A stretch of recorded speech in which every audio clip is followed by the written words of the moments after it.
The word intelligence is in the news a lot lately. And today on the podcast, I have a very special guest here to discuss how do we define intelligence at a time where this trait is no longer uniquely human. Historically, intelligence has set us apart from other species, a distinct human characteristic. If I was to describe teaching skills like problem solving, learning from failure, thinking before responding, you would think I was describing human skills. But here's what OpenAI shared when they released their latest model, o1, that now they say has the power to reason. We train these models to spend more time thinking through problems before they respond, much like a person would. Through training, they learn to refine their thinking process, try different strategies, and recognize their mistakes. With the advances we are seeing in AI, everything is changing. And with this change, we have to take a deeper and more reflective approach into what differentiates human and machine intelligence. Sam Altman recently shared his vision in a blog post called The Intelligence Age. He says it won't happen all at once, but we'll soon be able to work with AI that helps us accomplish more than we ever could without AI. Eventually, we can each have a personal AI team full of virtual experts in different areas working together to create almost anything we can imagine. He goes on to say, our children will have virtual tutors who can provide personalized instruction in any subject, in any language, and at whatever pace they need. We can imagine similar ideas, he says, for better healthcare, the ability to create any kind of software that anyone can imagine, and much more. And then he says, with these new abilities, we can have shared prosperity to a degree that seems unimaginable today. In the future, everyone's lives can be better than anyone's life is now. Prosperity alone, though, he says, doesn't necessarily make people happy. There are plenty of miserable rich people. But it would meaningfully improve the lives of people around the world. Now, a decade ago, when I began researching this very question, what is our human advantage in a world with artificial intelligence, I was deeply influenced by the work of author, economist, and director of the Digital Economy Lab at Stanford, Eric Brynjolfsson. He had two ideas that I kept front and center as I did my research and practiced these ideas over the past decade. The first is a reminder that technology does not shape our destiny, we shape our destiny. How do we shape our destiny? That was the question I became really interested in, and my research and practice found that one approach to being able to shape your destiny is design thinking. You can watch the documentary I created online, and on November 7th, my book, Designing Schools, How Design Thinking Makes You Irreplaceable in the Age of AI, will be available. And I'll share a link to pre-order in the show notes. Now, the second idea Eric talked about, we don't really have an answer for that one yet, and neither do I. Eric shares that there is no economic law that says everyone will benefit from advances in technology. That shared prosperity that Sam Altman discusses is a choice we must actively make through the experiences we design and the policies we create. Shared prosperity through AI requires conscious planning and ethical implementation. It's a critical choice about how technology will shape our destiny. That's why Dr. Michelle Ament and Travis Allen founded the Human Intelligence Movement. And today, I'm delighted to be joined by Dr. Ament to discuss how she believes we can create a future of shared prosperity. Dr. Michelle Ament is leading educational reform with the Human Intelligence Movement and is the Chief Academic Officer for ProSolve. Fearlessly challenging the status quo, she declares that traditional education is inadequate in the age of AI. Her visionary approach insists on prioritizing human-centered skills that machines cannot replicate. Through her leadership, the Human Intelligence Movement is shaping the future of education, ensuring every learner is prepared to succeed and thrive in an AI-driven world.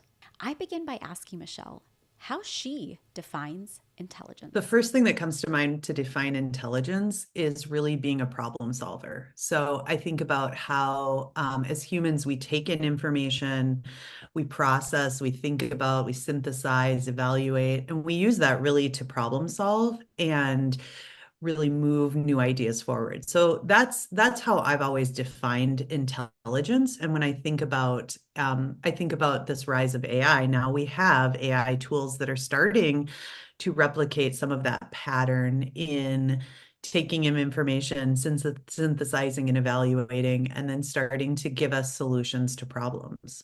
Listening to Michelle, it's easy to see how quickly the lines are being blurred. It's no longer enough to just define intelligence. We have to now get very specific. So I ask Michelle, what makes us as humans unique? When I think about machines and intelligence, it is, like I said, about processing information. It's about machines, or AI is really good at kind of that rote tasks, helping us with efficiencies. And all of that is really valuable for a human, but you can't mistake the human-centered skills that are unique and aren't like what machines or AI has. And so when I think about that, I think the first thing that comes to mind is empathy, that humans are deeply empathetic, that we work to build relationships with each other, that we have emotional intelligence. But I also I feel sometimes I feel like that is like the basic answer that we hear often. And so when I think about human intelligence, I think about like all the lived experiences, all the mental models that I carry, the beliefs and values that I have, and how that really makes me uniquely human, as that's different, even though you and I are both humans, we're both women, I don't know that we're the same age, but Might be. we but all of our lived experiences are different. I live in the Midwest, you live on the West Coast. We have total different lived experiences there. Our cultures are different. Our beliefs, and so those inform our beliefs and values, which make us uniquely human. And I think that that can't be replicated by any kind of machine. So we can set up a machine to start to take in information, generate ideas, but a machine doesn't have lived experiences to draw on, and doesn't have strong beliefs and deep-rooted values that come from who we are. Our lived experiences don't just make us unique from machines, they make us unique from each other as well. The stories we tell ourselves are not just stories, they set the foundation for our perspectives and actions. These stories also have tremendous power. They can move us forward or hold us back. So, how we tell this story really, really matters. Author and therapist Lori Gottlieb has a TED Talk with millions of views where she shares how changing your story can change your life. When we learn, she says, how to actively edit and reshape our personal narratives, it has a profound impact on our self-narrative that in turn influences our personal and professional development. Author Bruce Feiler also wrote about this in one of my favorite books, Life is in the Transitions. He shares life is the story you tell yourself, but how you tell that story, are you a hero, a victim, a lover, a warrior, a caretaker, a believer, matters much more. How you adapt that story, how you revise, rethink, and rewrite your personal narrative as things change or go wrong in your life, matters even more. As AI becomes a more integral part of our lives, the stories we tell about this technology will shape our prosperity. Are we telling ourselves a story where AI is a partner in our prosperity, or one where it's a threat to our autonomy?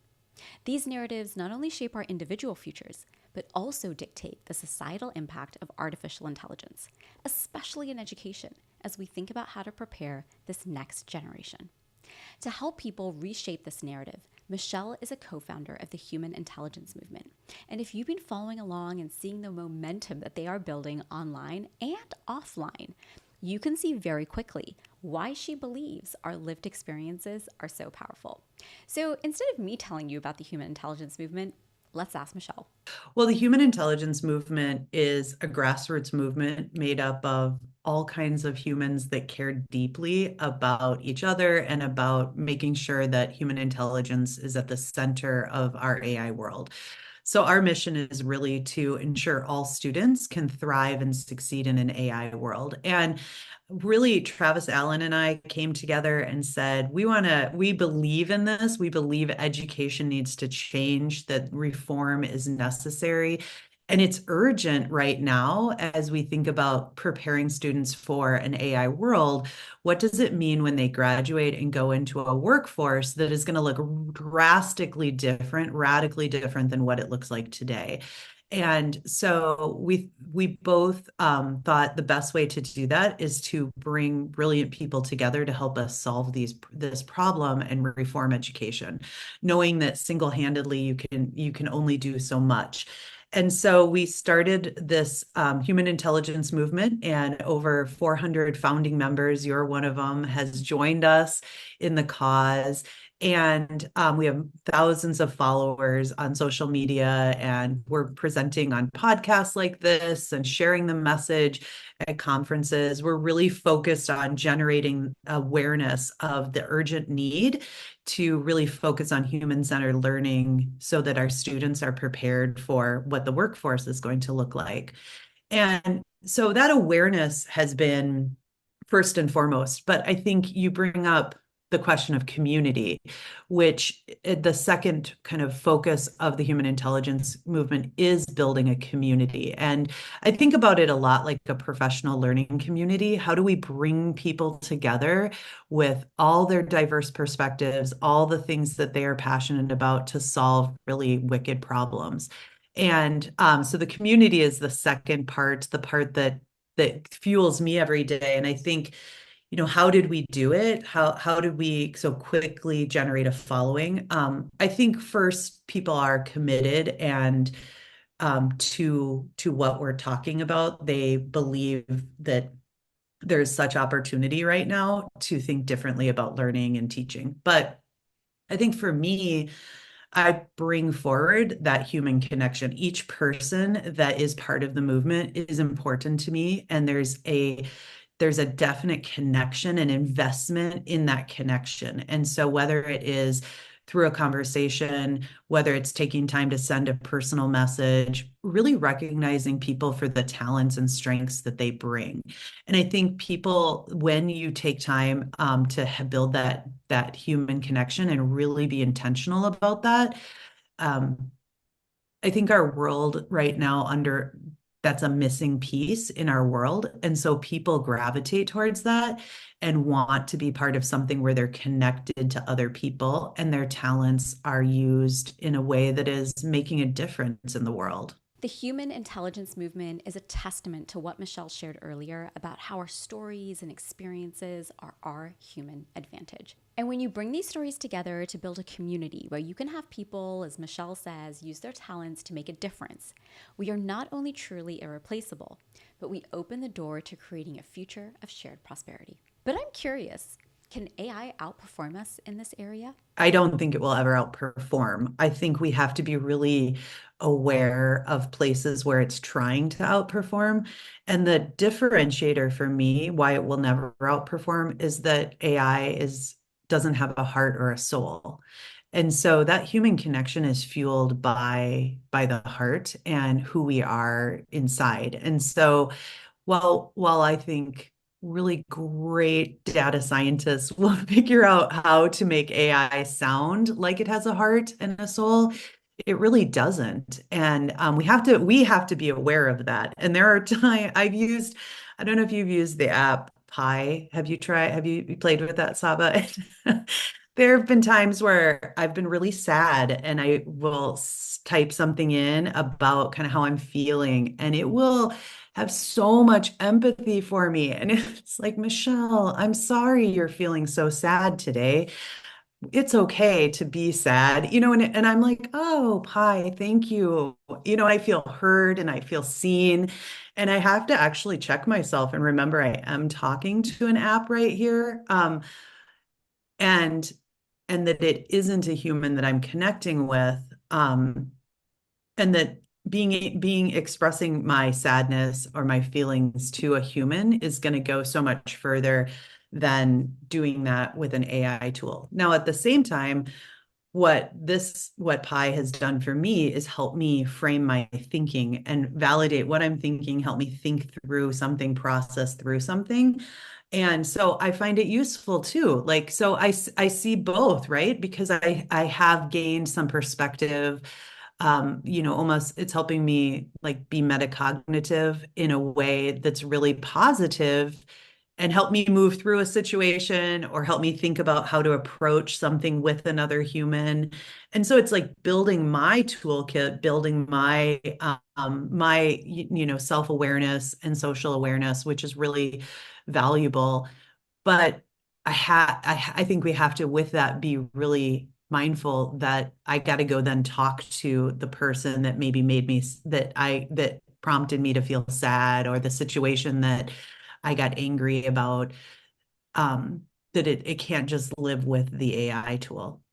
I don't know, what have you had any experiences like that where it almost feels at times like AI could be replacing a human? Michelle asks a really important question, one that doesn't really have a straightforward answer because it's constantly evolving. So let's go back to Eric Brynjolfsson, who says AI doesn't replace jobs, it replaces tasks. So we have to break down the things we do into tasks and look at how many of those AI can do. What I love about this approach is once you see that AI can do 40% of my tasks, what does that then free you to do? And even within a task, let's say take something to do with communication, like writing an email. If your AI tool can help you within that task, at starting that email at 70% done by giving you a draft and making that first draft so much better, then you just became much better at what you initially set out to do in much less time. And this is where we sort of all start, just like Michelle shares in this example. Well, and I've done things where I've written a response to someone that's really deeply heartfelt and and has a lot of emotion behind it. And I'll say, so I've written that and then given it to ChatGPT and said, what are the things someone will take away from this? What are assumptions they may have? How will this message land for them? Just to start to give me like the missing perspective, my blind spot that I might have as I go into a really tough conversation. And I think that makes us better humans to be able to use some of that workflow, because the sooner we can get past some of those assumptions and those judgments that you spoke about, then the closer we can get to resolution, to really understanding one another. And that is then where we start to see innovation and really new ideas emerge. But I think it takes a while sometimes to get past some of that. And some of it is effective communication, like you're saying, and some of it is our own mental processing that we bring into conversation. So wow, like if we could use AI to accelerate some of this human dynamic, like get us closer to really performing, just think about the things as humans that we could achieve and do. Think about the things we could do. And that's the next level. And this level is key to being irreplaceable. We all have a wish list of things we would much rather be doing, but often can't because of these, say, 40% of tasks that are really mundane. And they're also tasks that usually don't truly allow us to lean into our talent and our strengths. So the answer to this question is really about adaptability. And your ability to do this will have a huge correlation with your ability to have a piece of that prosperity Sam Altman talked about. Did you know that Stephen Hawking said, intelligence is the ability to adapt to change? And in 2024, LinkedIn ranked adaptability as the top skill, which will likely keep that #1 spot for quite a while. So the big question then, the one I spent the past decade trying to answer, that I share in my documentary and my upcoming book: how do you adapt to change? My answer: design thinking. Design thinking is unique because it's a method and a mindset. This approach helps you navigate any challenge or ambiguity with a structured series of steps, allowing you to manage the chaos that comes with change. You'll often hear people say, learn from failure, but failure has a very negative connotation to it. It immediately creates feelings of fear and anxiety, and no one really wants those or really wants to fail. But Steve Bartlett, host of the top podcast, Diary of a CEO, says it best: failure is feedback, feedback is knowledge, and knowledge is power. But many people avoid failure, so they miss out on the crucial knowledge that could help empower their decisions. But it's important to understand that failure isn't about dramatic collapses. Instead, it's about embracing what I call incremental innovation, collecting insights little by little. This approach doesn't wait for big inflection points to react to change. Rather, it positions you to continuously adapt and evolve. Each small step in this process ensures your first attempt isn't your last, starting with empathy and leading to sustained progress. And if you want to learn more, we have a free masterclass where you can click the link in the show notes and register and watch how you can use your AI tools like ChatGPT to do design thinking with our signature method. Our masterclass is called AI Simplified: How to Become an AI Leader and Save at least 8 hours every single week. Practicing design thinking enhances your creative confidence, which is essential for adaptability. Creative confidence is about believing you can find answers even when they're not immediately apparent. When we design with people, not for them, we tap into their genuine insights, into their thoughts, feelings, and actions, moving beyond our assumptions. This is why at Designing Schools we believe a culture of innovation begins with a culture of empathy. Reflecting on Michelle's question and considering the role of design thinking, it's clear that while tools like ChatGPT can excel in design thinking, the element of empathy remains uniquely human, at least for now. That's why we call empathy your human spark. Your AI tools are powerful, but they rely on your human command to be truly effective. We're going to need your human spark and creative confidence if we're going to tackle these big questions. How do we integrate AI into education without losing the personal touch? How do we ensure advances in technology translate into shared prosperity? And one I'm really interested in, given how much we struggled with remote work, how can we shift our focus from counting hours to measuring impact? With challenges like these, it's not just about finding solutions. It's about sparking the right ones. As Don Norman says, a brilliant solution to the wrong problem is worse than no solution at all, so solve the right problem. So let's ask Michelle about one of the most pressing issues, AI in education, and how we can take a more human-centered approach. I love this question, and it took me back to this isn't an AI problem.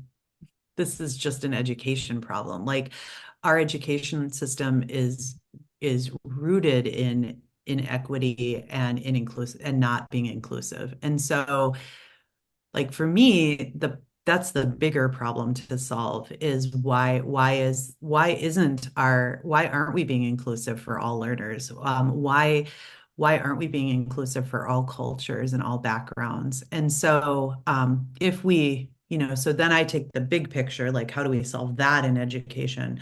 But if we go right to the topic of AI, I think the first thing to do is elevate student voice. Like I kind of laugh at it because it's so simple, but yet we don't do it. It's just like start talking to kids, like create forums, opportunities for young people to have a voice and share what are their thoughts, what are their fears, what are their hopes and dreams. I think in my experience, I've used design thinking. I know we both use human-centered design thinking in our work, and that protocol has helped kind of cultivate empathy first before we start solving problems. So we need to solve the problem that all students need to be exposed to AI and have AI literacy.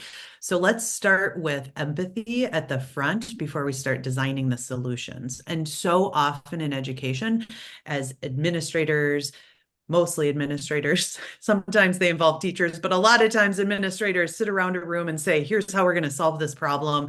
We need kids to have more AI literacy versus let's go back to the beginning with let's bring the folks together. So students, the community members, multi-generational ideas, and start to ask you could ask 3 questions. What impact do you think AI has on you today? What impact does AI have on your future?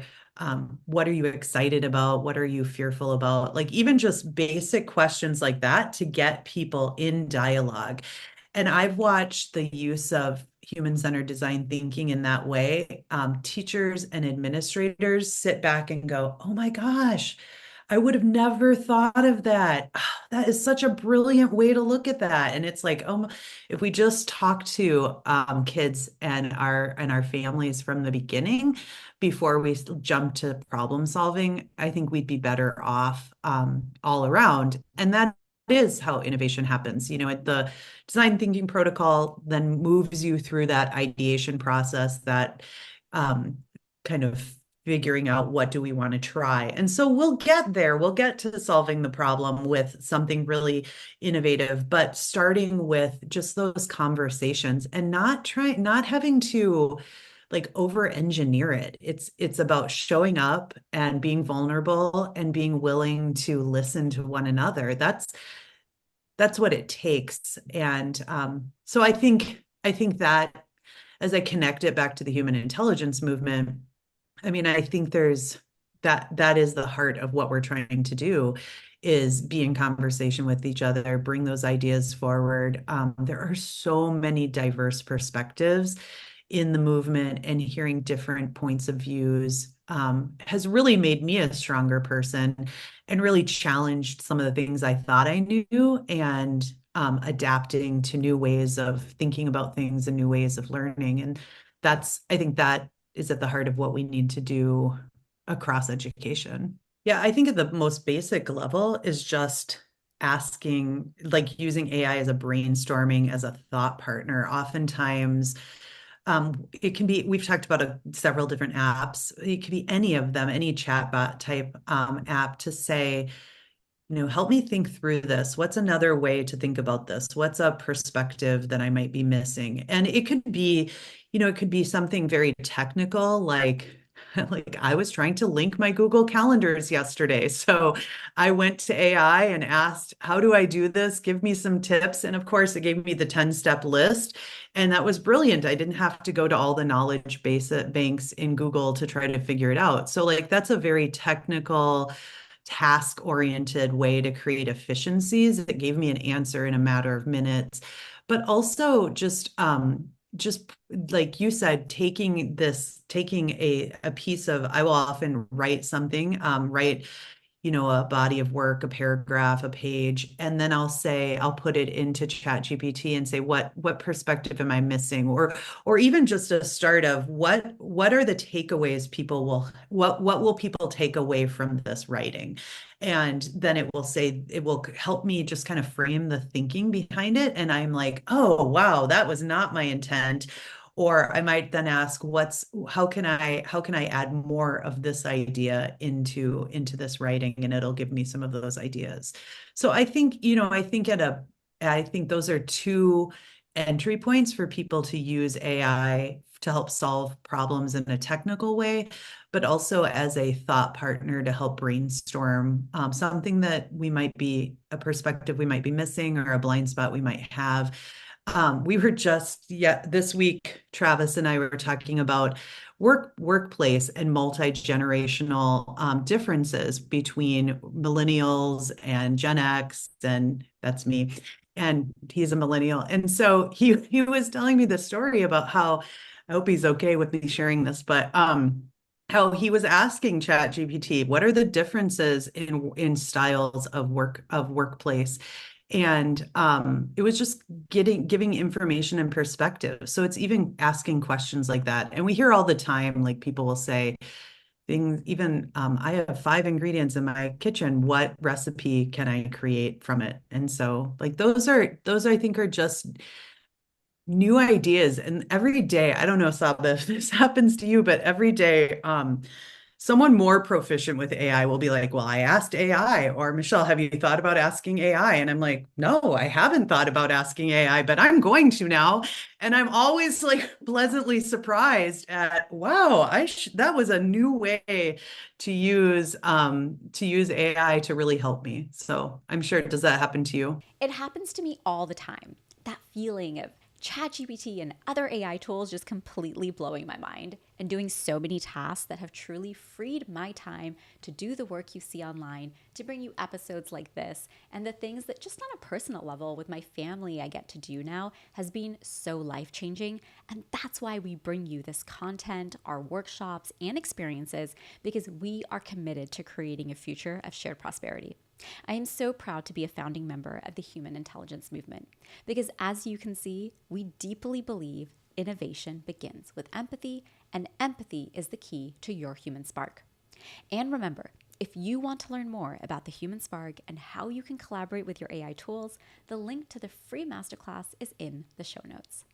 I am so grateful to Michelle for joining us, and she's going to share how you can join the human intelligence movement too, where collectively we amplify human intelligence and work to create a future of shared prosperity.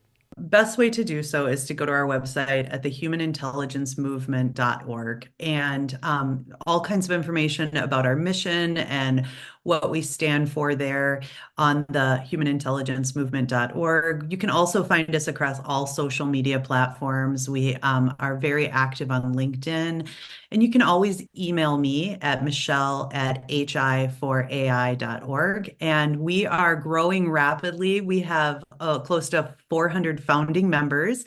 And once we hit 500 founding members, we will begin to shift to our subscription model. So now's the time to join the movement and help us really shape what this is as we continue to grow. And we have a amazing virtual summit coming up on November 7th, 8th, and 9th, which we are looking for people to join us. Saba is going to be one of our featured speakers on Friday, November 8th. So it's a great opportunity to hear her message and just be in part of the community. We have lots of things planned for opportunities for networking and conversation, and really just being in that think tank to solve problems. So if you're interested in joining the community, you can find us on our website, but come for the summit if you're just curious and interested in learning more.